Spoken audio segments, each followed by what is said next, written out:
Bang, saya mau jadi teknisi AC. Gimana langkah awal pemula? Nah, ini teman kita mau jadi teknisi AC ya. Nah, di era sekarang ini jadi teknisi AC itu adalah sebuah profesi ya, dan banyak sekali yang udah dilakukan oleh teman-teman kita yang lainnya yang jadi teknisi AC. Ini di apa bisnis di bidang usaha servis AC ini menjanjikan ya, sangat menjanjikan sekali karena emang dimana AC sekarang itu menjadi sebuah kebutuhan ya, bukan lagi barang mewah. Kalau zaman era-era ya 10 tahun 30 tahun yang lalu mungkin barang mewah ya, hanya tempat-tempat tertentu yang pakai AC kayak bioskop ya, gedung-gedung kantor mungkin. Kalau sekarang enggak, rumah-rumah gubuk pun udah banyak yang pakai AC karena emang udah jadi kebutuhan, kayak kita pakai kulkas saja ya, itu AC. Jadi peluangnya gede banget ya, setiap rumah itu pakai AC. Dan sedangkan AC ini setiap 2 bulan itu perlu dicuci ya. Jadi kalau kita dapat konsumen sekitar 30 aja, itu akan muter terus ya, muter terus. Dan satu konsumen itu kan pasti ada punya tetangga, teman saudara. Nah, ini teman kita mau jadi teknisi AC ya. Geser dulu, goyang-goyang. Bang, gimana jadi Bang, saya mau jadi teknisi AC, gimana langkah awalnya? Langkah awalnya adalah niat. Kalau emang teman-teman mau jadi teknisi AC harus niat ya. Segala sesuatu itu harus diawali dengan niat. Lalu langkah berikutnya setelah niat, tekad bulat mau jadi teknisi AC, teman-teman bisa dapat ilmu, bisa dari kursus. Kalau gue dulu kursus ya, kursus teknik pendingin. Ini namanya teknik pendingin ya. Nah, sekarang banyak sekali penyedia tempat-tempat kursus kayak gini ya, belajar teknik pendingin ini. Sorry. Bahkan di sekolah-sekolah SMK sekarang udah banyak mata pelajaran teknik pendingin ya. Teknik pendingin itu udah masuk ke dalam mata pelajaran sekolah-sekolah. Lalu belajar di BLK setiap daerah, setiap Pemda itu sekarang udah menyediain. Biasanya dia barengan sama Tata Boga, teknik pendingin kayak gitu ya. Nah, BLK itu biasa gratis ya teman-teman, gratis, bahkan kita diongkosin. Kalau gue dulu cari-cari info gitu ya teman-teman. Jadi kalau ada orang yang mau belajar di BLK, Balai Latihan Kerja itu, tapi yang punya Pemda ya. Kalau yang swasta gua nggak tahu, mungkin kita harus bayar ya kalau swasta. Kalau yang punya Pemda itu biasanya kalau kita belajar di sana, justru kita yang dibayar. Biasanya itu diongkosin, balikin ongkos bensin kalau nggak salah. Gimana kurang enak ya kan? Kita udah dikasih ilmu, kita juga diganti uang bensin. Biasanya juga ada juga yang tempatnya kasih makan ya, dikasih makan si peserta belajar itu. Nah, di BLK, manfaatin BLK itu teman-teman. Setiap tahun biasanya mereka menerima siswa peserta untuk belajar ya.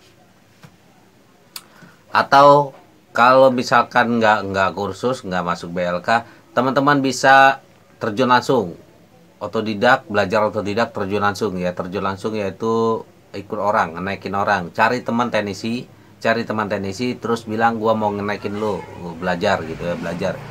Nah, selama lo ngenaikin itu ya jangan lo ngenaikin cuman bisanya cuman mereskan nebo, bersihin lantai, jangan gitu teman-teman. Jadi pada saat pemasangan lo liatin, lo kenalin semua alat-alat, nama-nama alat-alat teknisi itu, namanya ini cutter pipa, ini flaring, ini mesin vakum, ini apa, lo pelajarin, lo ingetin fungsinya. Lalu lo pelajarin itu AC, cara kerja AC. Oh, cara kerja AC ini seperti ini, ada 4 komponen utama: kompresor, kondenser, kapiler, evaporator. Oh, itu. Lalu cara kerja AC itu, kenapa AC bisa dingin? Lalu dari sini di freon dipompa dari kompresor ke kondenser kapiler, lalu di evaporator dia jadi dingin, lalu di kipas angin jadilah keluar hawa dingin kayak gitu.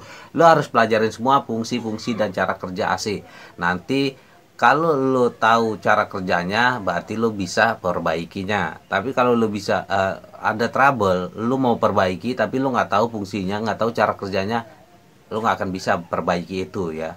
Makanya lu pelajarin semua. Nah, fungsinya juga kalau lu ditanya customer, paling nggak lu namanya teknisi, ilmu lu harus di atas customer ya.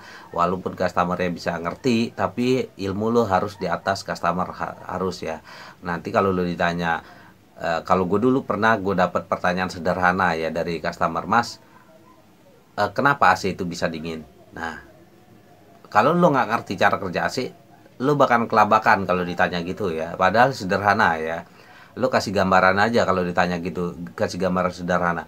Oke bang, mungkin lu sulit menjelaskan kalau di AC ya, tapi bisa dijelaskan ya. Jadi AC itu dingin karena ya ada namanya gas freon ya. Freon itu dingin. Eh, Freon itu mendinginkan pipa evaporator. Nah, pipa evaporator ini ditiup oleh kipas angin, keluarlah hawa dingin gitu ya.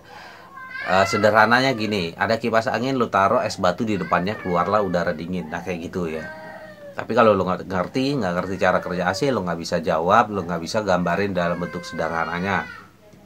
Oke, setelah lu pelajarin semua cara kerja AC, fungsinya, lalu pelajarin troubleshootnya ya, troubleshoot di AC itu. Nah, karena kan ya AC itu beda-beda ya, troubleshootnya itu walaupun semua rata-rata sama, tapi gejalanya kadang-kadang beda ya. Misalkan LG ini kelemahannya di kapasitor fan, lalu sensor-sensornya. Panasonic ini kelemahannya di kapasitor outdoor, lalu di dinamo fan, misalkan kayak gitu ya. Nah, itu harus lo kenalin setiap karakter setiap AC ya. Karakter setiap AC itu, setiap brand itu lo kenalin. Lalu setelah ilmu lo udah cukup, ilmu ilmu AC lo udah cukup, lo siap-siap ancang-ancang mau pisah nih, pisah dari teman lo tadi, yang tempat lo ikut tadi. Tapi lo harus nyicil ya, nyicil alat-alat kerja AC. Tangga, entah bor, tang ampere, obeng, min plus, obeng, terus segala macam step. Nah, itu lo cicil, udah siap ya. Kalau gua dulu begitu ya, gua setelah gua kursus, lalu gua ngikut teman gua. Tujuan gue ikut teman gue itu yaitu mempraktekin ilmu teori gue, karena di waktu kursus itu kebanyakan teori ya, teori lalu praktek. Nah, di lapangan itu gue praktekin ilmu gue, sekaligus gue belajar menghadapi customer di lapangan ya, melatih ilmu komunikasi terhadap ke konsumen ya, ke konsumen. Gimana kita datang awal kita salam, kita kerja, lalu pulang kita salam juga, kayak gitu-gitu ya. Itu perlu dipelajari hal-hal kayak gitu ya. Lalu servis di rumah konsumen gimana, misalkan datang dalam keadaan bersih, pulang juga harus dalam keadaan bersih.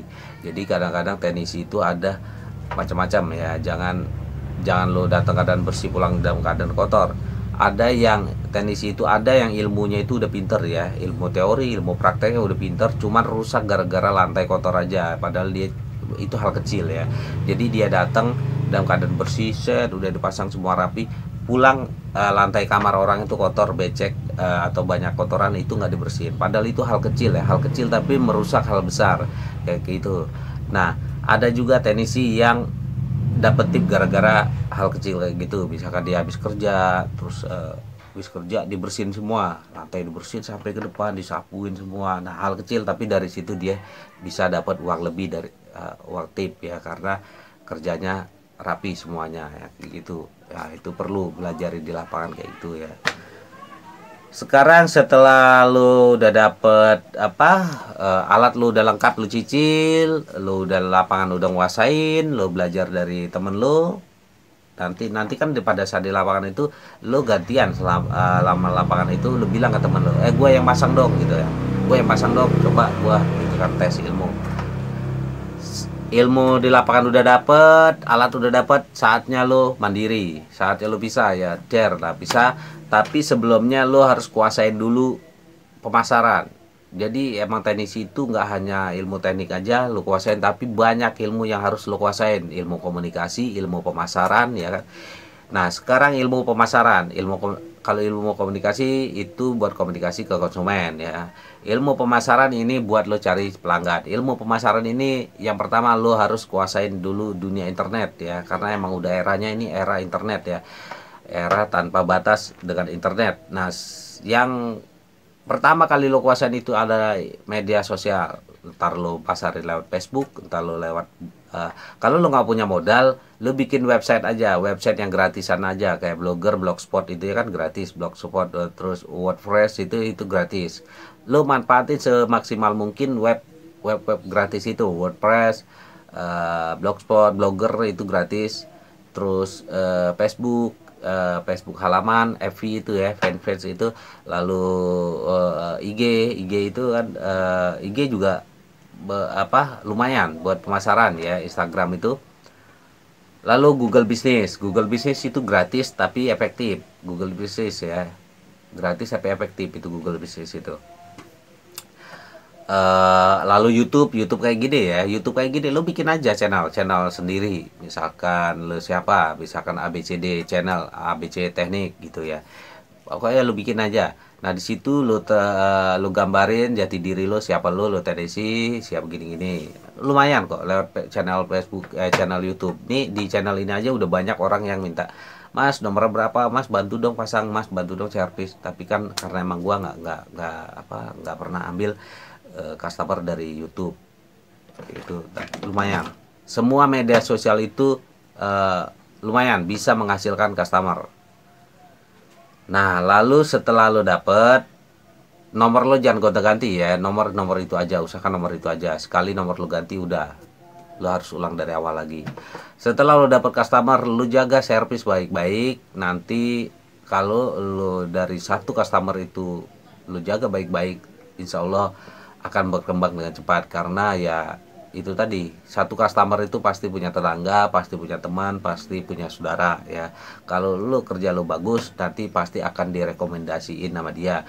Tanpa lo minta, tanpa lo bayar, konsumen itu akan dengan sukarela memasarkan jasa lo ya. Itu ya teman-teman. Oke, gitu ya tip untuk teknisi pemula yang ingin belajar. Kalau emang misalkan kalau tinggal daerah Bogor sih, datang aja tempat gua ajarin ya sampai selesai gratis. Oke, gitu ya. Semoga sukses untuk teknisi pemula ke depannya. Oh ya, satu lagi, kerjalah dengan amanah, jangan pernah mencurangi konsumen, jangan pernah culas kepada konsumen. Yakinlah itu nggak bagus ya, yakinlah itu nggak bagus. Video-video yang gua upload di channel ini tentang trik-trik curang itu nggak ngajarin kepada lo pada teknisi pula. Gua nggak pernah niat untuk ngajarin lo orang ya. Itu lebih ke agar customer tahu, jadi paling nggak customer pada saat teknisi datang dia tahu dibohongin apa enggak. Nah itu untuk mempersempit ruang gerak teknisi oknum teknisi nakal ya. Ini demi kebaikan kedua belah pihak, bukan hanya untuk customer tapi untuk teknisi juga. Teknisi dengan tidak berbuat curang, dengan tidak ada kesempatan untuk berbuat curang, maka dia akan dapat uang berkah untuk keluarganya. Dan begitu juga untuk customer yang tidak dicurangi, dia juga untung ya. Oke gitu ya, itu untuk demi kebaikan kedua belah pihak, bukan untuk satu pihak saja. Jadi kalau misalkan ada teknisi yang banyak ya di channel ini, teknisi yang komentar, Bang itu salah, lu malah ngajarin teknisi pemula untuk belajar curang ya. Enggak, gua nggak ada niat ya. Tapi ya kalau emang ada teknisi pemula mau belajar ya tanggung resiko masing-masing. Gua nggak ngajarin karena dari niat dari bikin video ini gua nggak ngajarin untuk, tujuannya bukan untuk teknisi pemula tapi untuk customer, untuk lebih waspada. Terus banyak konsumen yang komentar, Bang nggak punya langganan sepi ya, makanya bikin konten di channel ya. Enggak, gua nggak pernah ambil customer lagi, gue punya usaha lain. Jadi gua udah nggak fokus ke AC, tapi gua tahu semua dan gua muak dengan kelakuan oknum curang ini. Pokoknya banyak lah komentar-komentar yang begitu. Yang jelas itu mereka itu teknisi ya, teknisi yang merasa gerah, yang kelojotan, yang merasa ruang gerak mereka semakin sempit dengan adanya channel ini, dengan adanya kita ungkap trik-trik curang itu ya. Oke, gitu ya teman-teman. Terima kasih.